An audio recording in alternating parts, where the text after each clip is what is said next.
야고보서 1장 2절에서 4절까지의 말씀입니다. 내 형제들아, 너희가 여러 가지 시험을 당하거든 온전히 기쁘게 이르리라. 이는 너희 믿음의 시험이 인내를 만들어내는 줄 너희가 아니라. 인내를 온전히 이루라. 이는 너희로 온전하고 구비하여 조금도 부족함이 없게 하려 함이라. 아멘. 우리 좌우에 계신 분들과 이렇게 인사합시다. 사랑합니다. 축복합니다. 사랑합니다. 축복합니다. 얼굴들이 조금 더 그을러졌다라고 표현해야 되나요? 겨울 동안 조금 하얗게 변하셨던 우리 집사님들 얼굴이 며칠 동안 또 일을 하신다고 검게 바뀐 걸 보니까 또 일철이 다가오고 있구나 하는 생각을 합니다. 특히 이제 어제가 엊그저께가 경칩이었죠. 네. 저녁마다 개구리 울음소리가 얼마나 많이 들리는지 모릅니다. 이제 봄이 다가오고 있구나 하는 생각을 하는데 이런 이야기가 있더라고요. 우리 삶에 만일 겨울이 없다면 봄은 그다지 즐겁지 않을 것이다 라는 이야기입니다. 이처럼 우리가 때로 겪어야 하는 역경과 고난이 없다면 그 뒤에 따라오는 봄 같은 번영과 봄 같은 즐거움이 그리 환영받지 못한다라는 의미의 그런 격언이 있더라고요. 사순절을 맞이하면서 우리가 예수 그리스도의 삶에 동참하고 그리스도의 고난이 내 고난이 되고 또한 우리의 영적인 어린 아이 같은 심령을 이제 깨치면서 성숙한 믿음의 자리로 나아가기 위해서 우리 신앙에 겨울도 있어야 한다면 지금처럼 따뜻한 봄과 여름 그리고 열매 맺는 가을도 우리에게 필요하리라 생각됩니다. 그러기에 오늘 저는 영적 갓난아이, 영적 어린아이에서 성장하기 위해 필요한 것이 무엇인가? 설교 제목은 인내라는 제목을 썼지만 어쩌면 우리 속에 더 필요한 것이 아니라 인생의 여정을 통하여 겪어내고 이겨내었던 고난이라는 의미를 한번 생각해 보고자 합니다. 여러분, 고난을 좋아하는 사람이 있을까요? 그리고 고난을 좋아해야 할 이유도 실은 없으리라 생각합니다. 저보다 더 많이 사셨기 때문에 인생이라 쓰고 고난이라 읽고 때로는 고난이라 쓰고 인생이라 읽을 수 있는 것이 우리 모두의 마음이 아닌가 하는 생각을 합니다. 인터넷을 통해서요 고난에 대한 격언을 몇 가지를 찾아봤습니다. 그런데 당최 이해할 수 없는 좋은 이야기들이 얼마나 많은지요. 고난 알고 있다면 우리는 피하고 싶지만 이 먼저 살았던 유명한 사람들은 이 고난을 얼마나 미화시키고 있는지 모릅니다. 그렇지만 많은 사람들은요, 이 고난을 맞이할 때 어떻게 대할까를 생각해 봅니다. 크게 두 가지로 반응하겠죠. 고난에 걸려 넘어지던가 아니면 일찌감치 고난을 외면하거나 피하고 싶은 것이 우리의 반응일 겁니다. 고난을 맞이할 때 우리에게 주는 유익이 아무리 크다 하더라도 고난을 겪고 나면 인생이라는 도화지에 얼룩이 남기 때문에 피하고 싶은 것이 우리의 마음일 겁니다.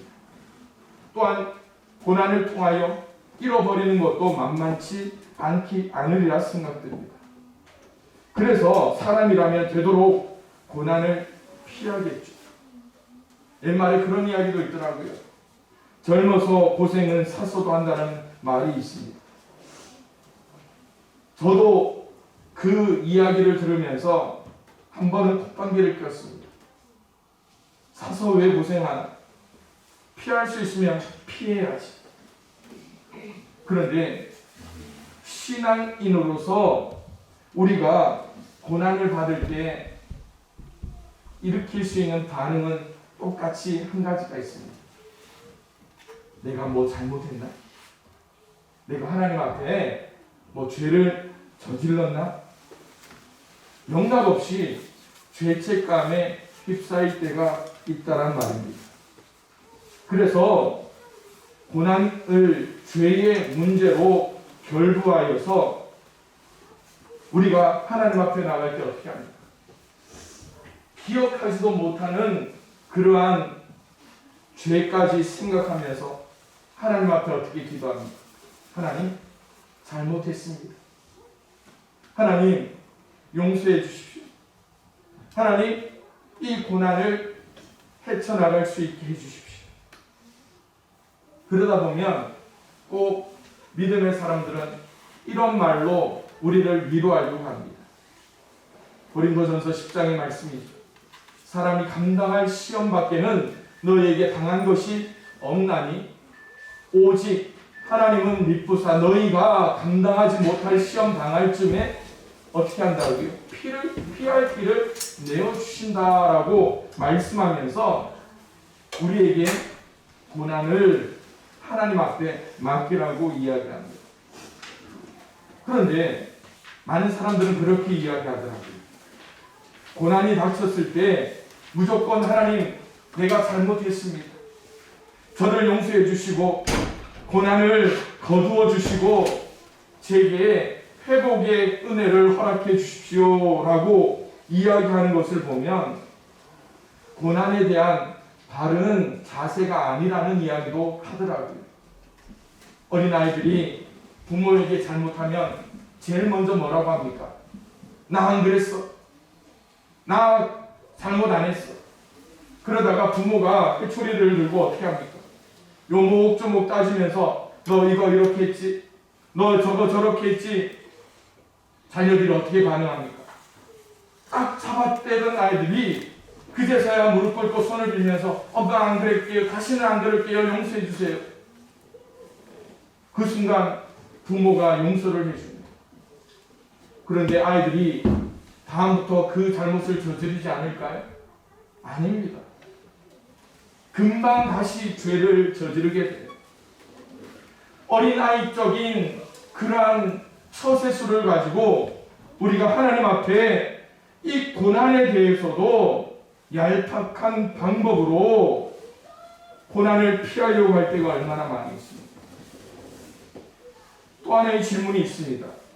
그렇다면 우리의 삶에 인내와 고난이 필요한 이유가 있습니다.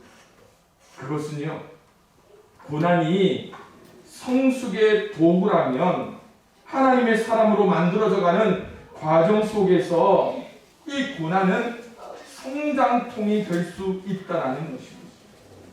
이 성장통을 통하여 우리가 하나님의 뜻 안에 거하며 고난 가운데 주시는 하나님의 뜻을 통하여 그 유익을 찾을 수가 있어야죠.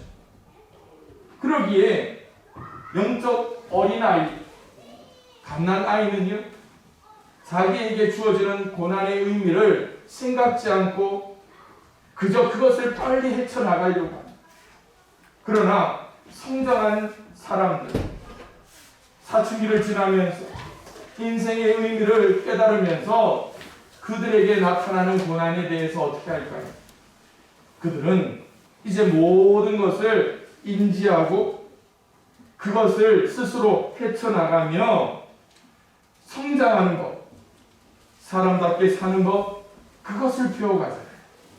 오늘 우리가 인생의 의미를 찾고 그 인생의 의미에서 하나님의 존재를 찾는 그런 마음처럼 말입니다. 그런데 오늘 성경을 한 군데를 더 보려고 해요. 바로 로마서 5장 1절에서 5절의 말씀입니다. 우리 함께 천천히 읽어볼까요?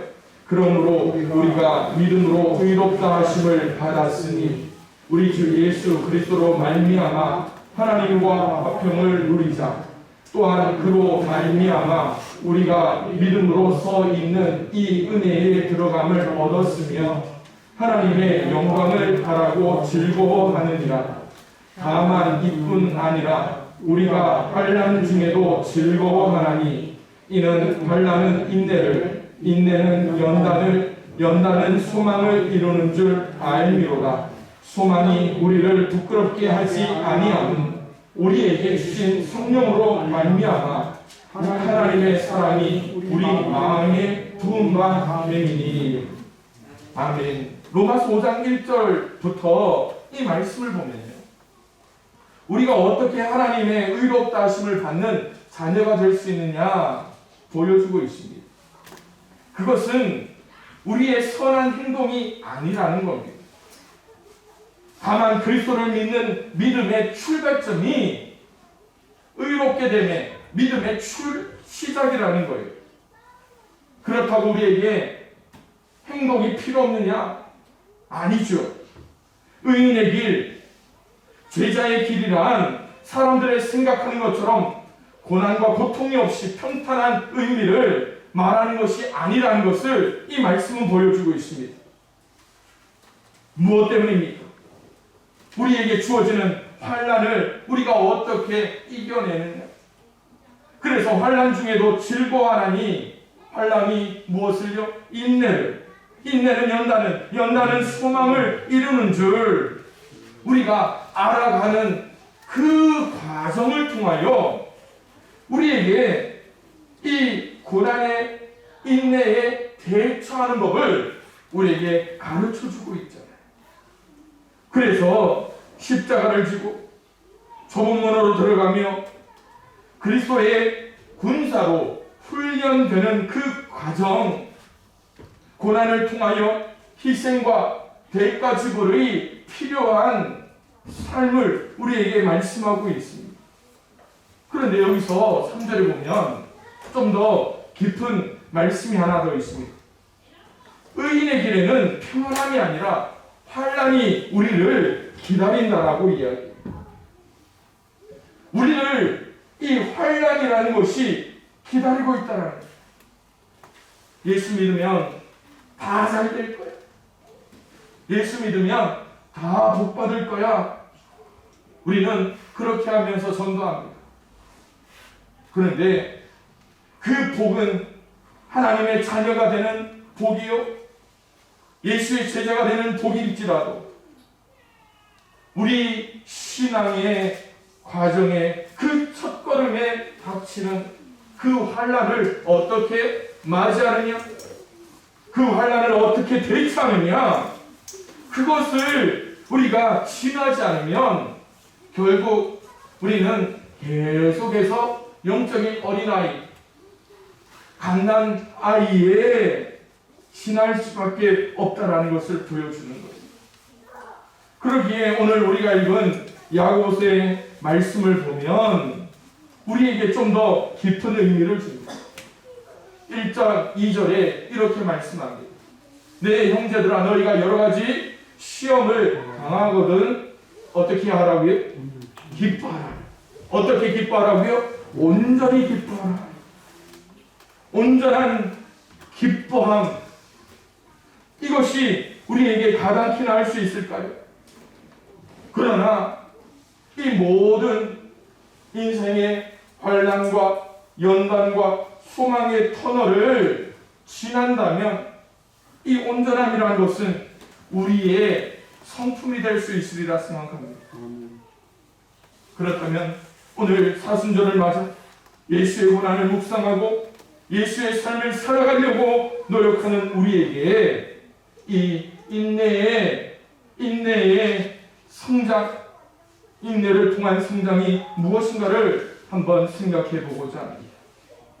먼저 시험 가운데 온전히 기뻐하는 것이 인내를 통한 성장을 가져다 줄 수 있다라고 성경은 말씀하고 있습니다. 이 당시가 어떤 일이 있었느냐 하면요, 스데반의 순교 이후에 교회에 불어닥친 박해를 피해서 예루살렘 그 초대교회 많은 성도들이 이것저것으로 다 흩어지게 됩니다. 그렇게 흩어짐으로 말미암아 많은 사람들에게 복음을 증거할 수 있는 기회가 생겨났습니다. 그런데 여기에 흩어짐의 과정과 여정을 보면 초대교회 성도들은 그렇게 쉽게 신앙생활을 할 수가 없었습니다. 왜냐하면 이곳저곳 흩어졌지만 결국 유대교로부터 많은 핍박을 받아야만 했던 것이 그들의 모습이었습니다. 그렇기에 여러 가지 시련과 신앙적으로 성숙하지 못한 성도들, 그리고 기독교 신앙을 이해하지 못하는 그 교회 일부 성도들에 의해서 교회 안에 여러 가지 갈등들이 계속 이어지고 있을 때에 성숙한 신앙으로 교회가 하나로 뭉쳐지기 위해서 이 야고보가 야고보서를 쓰게 되었다라는 것입니다. 그러기에 이 야고보서 1장 첫 단락에서 언급되는 단어가 무엇입니까? 시험과 인내라는 주제라는 것입니다. 그 중에서 시험을 당하거든 온전히 기쁘게 여기라라고 말씀하는 것이 어쩌면 하나님의 그 사명을 가진 자로서 얼마나 큰 영적인 부담이 있을까요? 목사로서 목회를 할 때에 가장 큰 어려움이 뭔지 아십니까? 여러분들은 아마 일상에서 많은 일들을 하다가 물론 교회에 대해서 많은 걱정도 하시고 고민도 하시겠죠. 그런데 목사로서 이 교회를 목회할 때 가장 큰 어려움이 무엇인가 하면 아픔을 당하는 한 명 한 명의 성도의 삶이 어쩌면 목회자의 어깨에 큰 짐이 될 때가 많이 있습니다. 늘 건강하시던 분이 아플 때, 늘 순탄하시던 분의 삶에 어려움이 있을 때, 어쩌면 가정의 아픔보다 성도의 아픔을 더 크게 여기는 것이 목사의 마음이 아닌가 하는 생각이 들더라고요. 그러듯 오늘 야고보가 이 교회를 생각하며 하나님의 말씀을 전할 때에 그 마음이 얼마나 불편했느냐 하는 생각을 하게 돼요. 성도들에게 닥친 고난, 성도들에게 닥친 시련, 그 모습들을 보면서 그 마음을 무엇으로 위로할 수 있을까? 그 심령을 어떻게 북돋아 줄 수 있을까? 그것이 목사의 마음이겠죠. 앞서 언급한 대로 스데반 순교 이후에 불어닥친 교회의 핍박을 한번 생각해 보십시오. 교회의 부흥과 성장을 통하여서 얼마나 그들의 삶이 힘을 얻고 변화를 얻었겠습니까? 그런데 한순간에 불어닥친 기독교에 대한 박해를 통하여서 그들은 교회를 떠나야 합니다. 교회만 떠나는 것이 아니라 그들의 삶의 터전을 옮기며 멀리는 이 중동 땅을 향해 나아가야 하는 이웃 나라를 향해 나아가는 그 형제들도 있었습니다.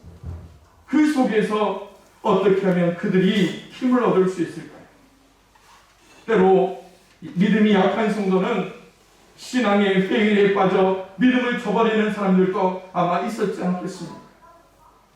그러기에 오늘 이 야고보 사도의 여러 가지 시험을 당하거든 이라는 이 말씀을 우리는 깊이 한번 생각해 봐야 됩니다. 시험과 시련이 어떤 의미로 쓰여져 있습니까? 많은 사람들은 교회에 다니니까 아무런 염려 없을 것이라고 생각할 수 있습니다. 그래서 여기 치고 저기 치고 고난을 받다가 교회 나오면 어떻습니까? 하나님이 지켜주실 거야? 또 여기 치고 저기 넘어지다가도 하나님이 위로해 줄 줄 알고 교회 나왔는데 하나님의 그 만남이 없이는 여전히 힘들고 어렵다가 한마디 내뱉을 말이 있잖아요. 교회 다녀도 별거 없네. 여러분, 영화를 보신 분들은 아실 전쟁 영화 한번 보십시오. 전쟁 영화를 보면 주인공을 향해 아무리 총을 쏴도요, 그 조연들이 쏘는 총은 주인공을 못 맞춥니다. 주인공이 쏜 총은 다른 방향으로 쏘더라도 조연들은 각본에 의해 다 쓰러지고 다 죽는 모습을 취하는데, 신앙은 그런 영화가 아니에요. 성도의 삶, 그것은 영화 속 주인공이 아니라는 거예요. 예수님이 주인이 되고 하나님이 주인인데 우리가 주인공처럼 살려고 하니까 얼마나 그 시련 속에 상한 마음이 생기겠습니까? 그런데 야고보 사도가 뭐라고 합니까? 온전히 기쁘게 여기라라고 말씀합니다. 여기서 기쁘게 여기라라는 말이 그냥 혼자 좋아라는 말이 아니에요. 혼자 좋아라는 말이 아니에요. 자랑하고 싶어서 견딜 수 없는 그 기쁨이 고난받는 성도의 삶에 나타나야 돼요. 맞습니다. 시험은요, 자신의 신앙을 점검할 수 있는 좋은 기회일 뿐만 아니라 시험을 인내로 이긴 성도에게는 영광과 기쁨임을 우리는 가르쳐줘야 돼요. 오늘 우리는 어떻습니까? 고난받으면 그것을 감추기에 급급합니다. 앞서 이야기했던 대로 나의 연약함 때문에 일어났는지, 또 고난을 받으면 어떻게 합니까? 내 탓이 아니라 남 탓으로 돌릴 때가 얼마나 많이 있습니까? 누구 때문에? 남 때문에. 집에서 싸워보십시오. 네 편 되고 남 편 되는 거잖아요. 앞집 뒷집 문제가 생겨보십시오. 저 집이 무조건 잘못한 것처럼 우리가 여길 때가 있잖아요. 밭에서 일어나는 일들 보십시오. 내 탓은 없습니다. 다 남의 탓입니다. 교회에서 일어나는 일들 한번 보십시오. 내 탓이 아닙니다. 다 남 탓처럼 여기는 거예요. 그런데 성경은 우리에게 그렇게 가르치지 않습니다. 원수의 머리에 숯불을 올리는 그 마음이 오늘 우리 가운데 있어야 되는데, 왜 우리는 하나님을 더 의지하지 못하고 시험을 통하여 기도하지 못하고 말씀을 읽고 말씀대로 살아가지 않으려고 하는 거예요. 우리 속에 영적 간단 아이의 마음이 있기 때문이 아닐까요? 가끔 10대 아이들이 가출을 합니다. 집이 싫어서, 부모가 싫어서 가출하듯 오늘 교회를 향하여 우리의 심령이 얼마나 굳어져 있는 이 시대를 살아가고 있는지 한번 되돌아봐야 한다는 거예요. 코로나 이후에 한국교회가 큰 숙제를 하나 안고 있습니다. 코로나로 인한 직접적인 아픔이 원인이 아닙니다. 코로나로 인해 더 이상 모이지 못하고 또 코로나로 인해 교제가 없다 보니까 수많은 사람들이 교회를 통하여 자기의 이야기를 내고 있는 모습을 보게 됩니다. 예수의 그 복음을 값싼 복음으로 여기며 하나님을 향하여 얼마나 많은 손가락질을 하고 있습니까? 앞서 이야기했잖아요. 고난은 성장을 위한 과정이라면 이 코로나로 인하여 우리는 디딤돌을 삼고 한 단계 올라서야 되는데 우리는 왜 그러지 못하고 있는지 한번 되돌아봐야 되는 것 아닙니까? 그러기에 사랑하는 성도 여러분, 하나님이 우리에게 무슨 말씀을 하시든지 듣는 마음이 필요합니다. 하나님의 말씀이 내 속에 뿌리 내리는 그러한 돌이킴이 있어야 됩니다. 언제부터 우리는 귀를 닫고 그렇게 살아가는 하나님의 말씀 가운데 내 백성이 하나님을 아는 지식이 없으므로 망하는도다. 어쩌면 이 세대가 바로 그러한 때를 살아가고 있지 않은가 너무나 염려스럽습니다. 그러기에 사랑하는 여러분 각자의 삶에 어떠한 어려움이 있는지 구체적으로 저는 알 수 없습니다. 그러나 하나님은 여러분의 생각과 마음까지 감찰하시고 다 아시는 분입니다. 그러기에 이 시절을 봄과 같이 보내며 하나님의 그 위로하심과 하나님의 온전하신 말씀을 통하여 여러 가지 시험 속에서도 온전히 기쁘게 여기고 이 모든 과정을 하나님과 더불어 승리함으로 말미암아 기뻐하는 그 기쁨을 견딜 수 없이 자랑할 수 있는 저와 여러분들이 될 수 있기를 주님의 이름으로 축원을 드립니다. 두 번째로요, 믿음의 시련이 인내를 만들어가는 삶을 살 수 있어야 돼요. 인내를 통한 우리의 삶은 연단되어지고 훈련되어져야 된다는 거예요. 제가 한 달 반 전쯤에 이 광고나 설교를 통해서 차가 펑크 났던 말씀을 드렸습니다. 그래서 긴급 출동 서비스를 받아서 이 타이어를 떼었어요.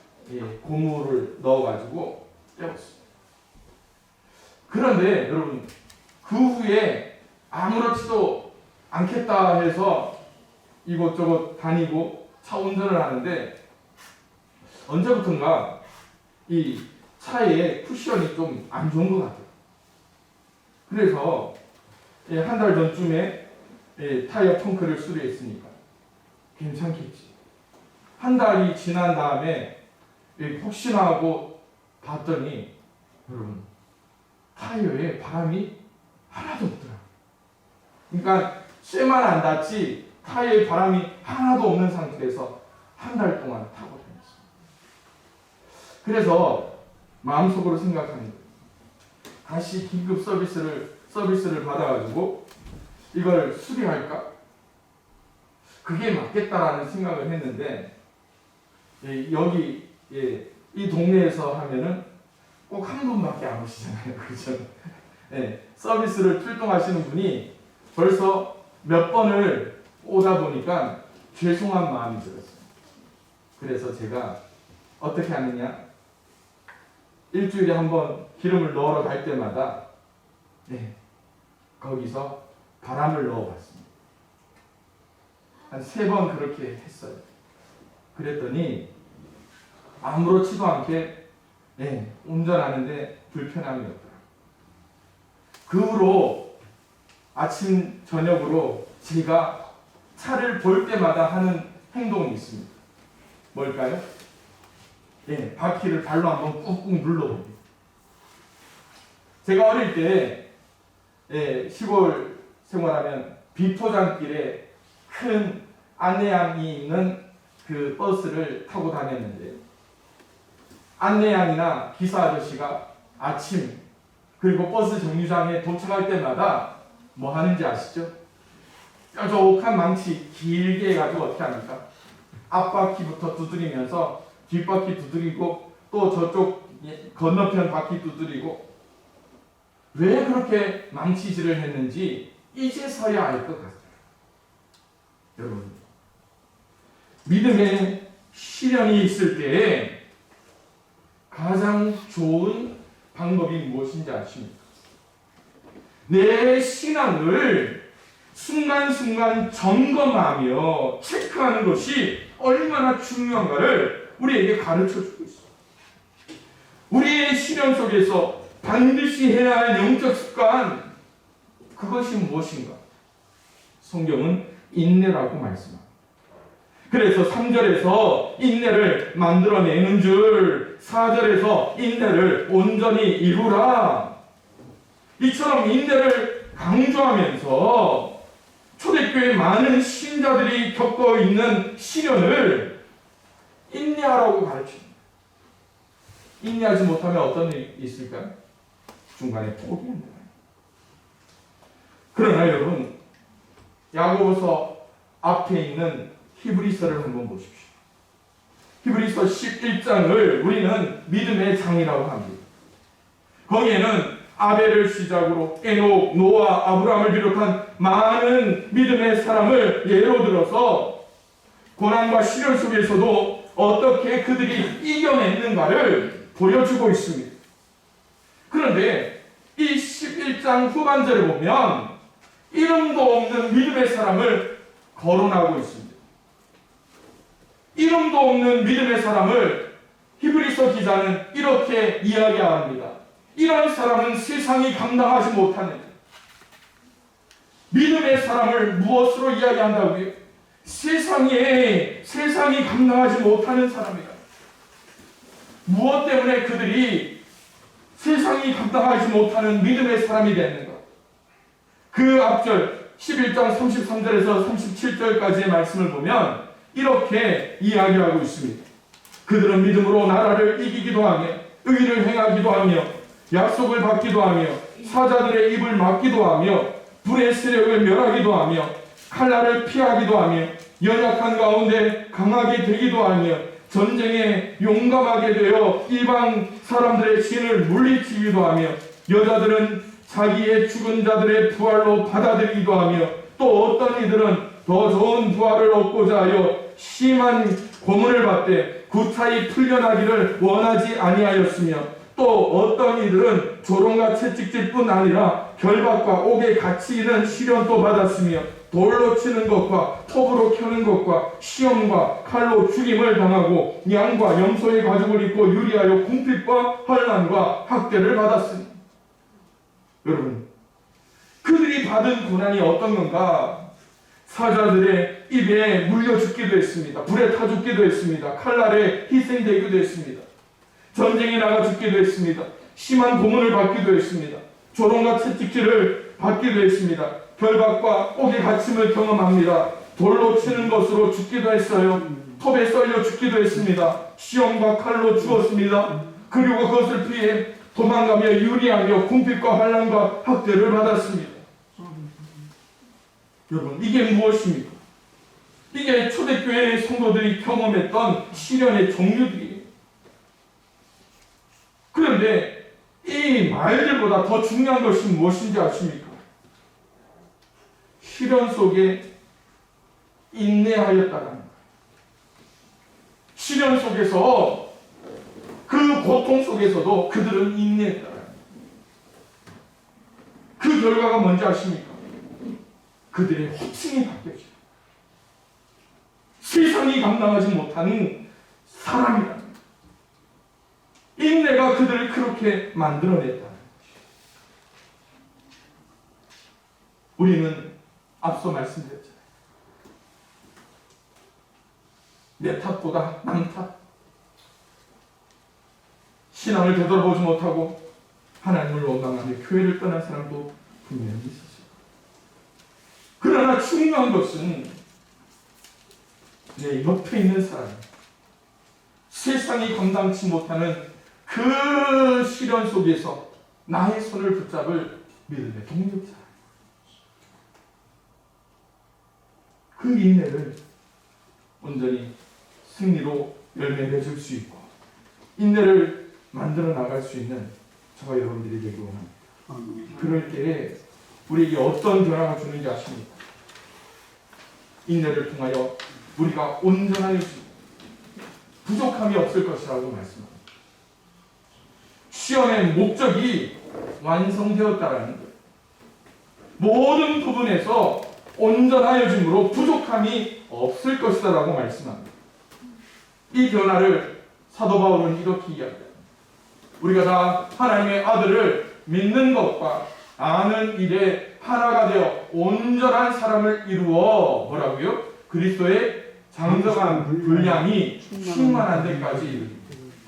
영적 갓난아이에, 영적 어린아이에서 이제 장성한 사람이 되었다라는 것을 우리에게 보여주고 있습니다.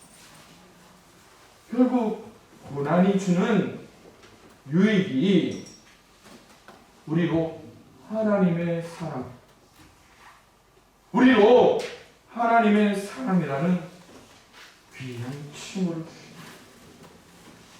여러분 스스로에게 한번 물어보십시오. 나는 하나님의 사랑, 나는 하나님의 사랑, 나는 지금 어디까지 나아가고 있는가?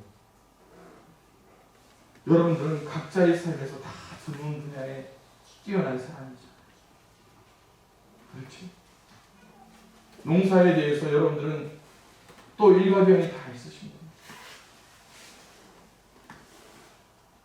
교회에 대해서는 제가 이렇게 여러분들에게 말씀드린 이유가 뭡니까? 그나마 제가 교회와 신앙이라는 관점에서 여러분보다는 조금 더 지식적으로 공부를 했고 또 목회를 하면서 여러분들을 바라보고 있기 때문에 그럴 때 여러분들에게 이 인내의 열매가 맺혀질 수 있게 됐습니다.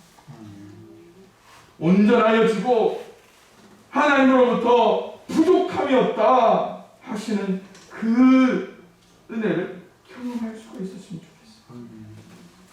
고난과 시험 당할 때 그것에 마음을 뺏기지 마십시오. 그것에 마음을 뺏기지 마십시오. 고난 이후에 이만큼 자란 나의 모습을 바라보셔야죠. 여러분, 거울을 보시면서 내 얼굴에 이런 점이 있다, 티가 묻었다, 그대로 떼고 나오는 사람 없을 거예요. 그렇죠? 아침에 집을 나올 때에 내 얼굴에 아침에 먹던 김치, 고춧가루가 묻어 있다면 반드시 떼고 나옵니다. 그거 하나 떼는 게 성숙했다는 거죠. 그거 하나 컨트롤할 수 있다는 게 내가 그만큼 성숙했다. 그것도 모르고 그냥 나오면 잘하지 않은 거예요. 아픈 거예요. 하나님에 대한 신뢰를 온전히 보일 수 있어야죠. 시편 28편 7편에 이렇게 말씀합니다. 여호와는 나의 힘과 나의 방패시니 내 마음이 그를 의지하여 도움을 얻었다. 그러므로 내 마음이 크게 기뻐하며 내 노래로 그를 찬송하였다. 여러분, 전능하신 하나님이 여러분과 함께함을 믿고 고난 속에서도 묵묵히 인내하며 그 인내로 온전해질 수 있는 우리 양평교회 모든 성도들 될 수 있도록 주님의 이름으로 부탁드립니다. 말씀을 생각하며 함께 기도합니다.